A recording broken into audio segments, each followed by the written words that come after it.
स्वागत है। कभी ये सोचा है कि जो लोग कामयाब होते हैं वो अक्सर अपनी कामयाबी के सारे नुस्खे या राज आसानी से बताते क्यों नहीं? हमें तो लगता है कि भाई वो अपने तजुर्बे शेयर करेंगे, पर असल में ऐसा होता नहीं है। ज़्यादातर हमारे सामने the secrets of success a journey of self discovery किताब के कुछ अंश हैं। आज हम इसी सवाल के तह तक जाने की कोशिश करेंगे कि आखिर ये राज छुपाने जैसी बात क्यों लगती है और दूसरों के अनुभवों से असल में सीखा कैसे जा सकता है। चलिए इस पर थोड़ी बात करते हैं, इसकी परतें खोलते हैं। हाँ, ये सवाल वाकई बहुत दिलचस्प है और ये किताब भी इसी मुद्दे पर काफी रोशनी डालती है। अक्सर जो लोग सच में बहुत ऊपर पहुंचते हैं वो अपनी हर छोटी बड़ी रणनीति सबके सामने नहीं रखते, और किताब के हिसाब से इसकी एक बड़ी वजह यह है कि कामयाबी मतलब सिर्फ कुछ तकनीकों या शॉर्टकट का नाम नहीं है। लेखक ने एक अच्छा उदाहरण दिया है सक्सेस आइसबर्ग का। हाँ, सक्सेस आइसबर्ग, ये मैंने भी पढ़ा। मतलब जो ऊपर दिखता है वो बहुत छोटा सा हिस्सा है। बिल्कुल, वो रणनीतियां, वो तरीके जो हमें दिखते हैं वो बस टिप ऑफ द आइसबर्ग हैं। असली बड़ा हिस्सा तो पानी के नीचे छुपा है। और उस छिपे हुए हिस्से में क्या है? किताब के मुताबिक मानसिकता, नाकामयाबियां। हाँ, मानसिकता, नाकामयाबियां, वो छोटे छोटे फैसले जो सही वक्त पर लिए गए, और वो निजी संघर्ष जिन्हें शब्दों में बताना या किसी और के लिए दोहराना वो लगभग नामुमकिन सा है। सही बात है। बिल्कुल। सफलता एक बहुत ही पर्सनल यात्रा है।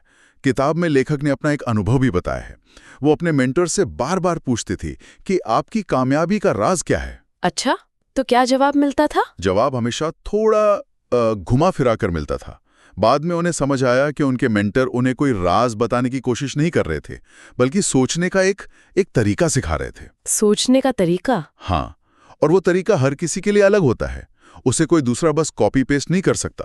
तो इसका मतलब ये हुआ कि किसी की कामयाबी को देखकर सिर्फ उसके बाहरी तरीकों की नकल करना शायद उतना फायदेमंद ना हो। एग्जैक्टली। किताब में ये भी जिक्र है कि हम सफल लोगों के बारे में अक्सर सीधे उनसे नहीं बल्कि दूसरों से ज्यादा सुनते हैं, जैसे उनकी कहानियां, उनके मुश्किल दौर के किस्से। क्या यहीं से असली सीख मिलती है? हाँ, काफी हद तक ऐसा ही है।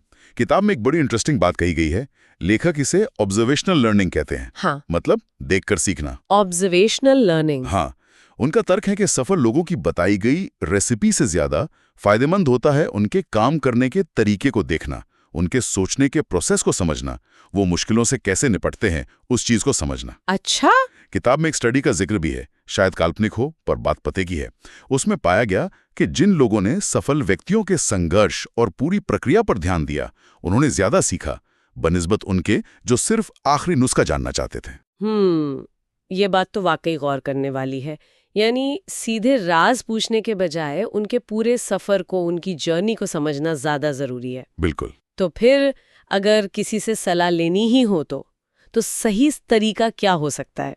किताब में इस बारे में कुछ बताया गया है? हाँ, किताब कुछ सुझाव देती है। वो कहती है कि आपका राज क्या है जैसे सीधे सवाल शायद उतने कारगर ना हो। तो फिर कैसे पूछें? इसकी जगह सवाल ऐसे होने चाहिए जो उनके अनुभव और उनके संदर्भ को समझने में मदद करें। जैसे ये पूछना कि आपके सफर में सबसे बड़ी चुनौती क्या आई थी और आपने उससे क्या सीखा। अच्छा, या फिर किस मोड़ पर आपको ऐसा लगा कि अपनी सोच या अप्रोच बदलने की जरूरत है। किताब इसे कॉन्टेक्स्ट बेस्ड क्वेश्चनिंग कहती है, मतलब उनके हालात को समझकर सवाल पूछना। कॉन्टेक्स्ट बेस्ड क्वेश्चनिंग, हाँ, ये समझ आता है। जब हम उनका नजरिया समझेंगे तभी तो उनकी सलाह हमारे लिए काम की होगी। बिल्कुल सही, तभी उस सलाह का असली मूल्य पता चलता है। तो ये पूरी बातचीत से कुछ चीजें साफ होती हैं।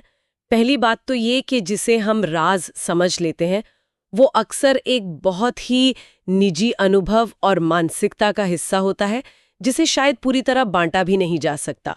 वो आइसबर्ग का छिपा हुआ हिस्सा। एकदम सही। और दूसरी बात यह कि असली सीख अक्सर उनकी सीधे बताई गई बातों से नहीं, बल्कि उनके संघर्षों, उनके काम करने के तरीकों को गहराई से समझने से मिलती है। वो ऑब्जर्वेशनल लर्निंग वाली बात। हाँ, और तीसरी अहम बात जो समझ आई वो ये कि सलाह मांगते वक्त सवाल ऐसे पूछने चाहिए जो उनके संदर्भ और यात्रा को समझने में मदद करें। बिल्कुल, सिर्फ एक जादुई फॉर्मूला जानने की कोशिश नहीं करनी चाहिए, क्योंकि कामयाबी कोई बनी बनाई रेसिपी नहीं है जिसे कोई भी इस्तेमाल कर ले। ये हर किसी के लिए एक अनोखा सफर है।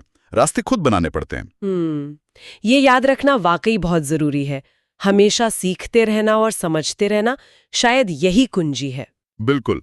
और जाते जाते एक सवाल शायद हम सब सोचने के लिए छोड़ सकते हैं। अगर कामयाबी का सफर इतना ही निजी और व्यक्तिगत है, तो हमारे अपने सफर के वो कौन से सबक हैं जिन्हें शायद हम भी शब्दों में पूरी तरह बयान नहीं कर सकते, जिन्हें सिर्फ अनुभव ही सिखा सकता है?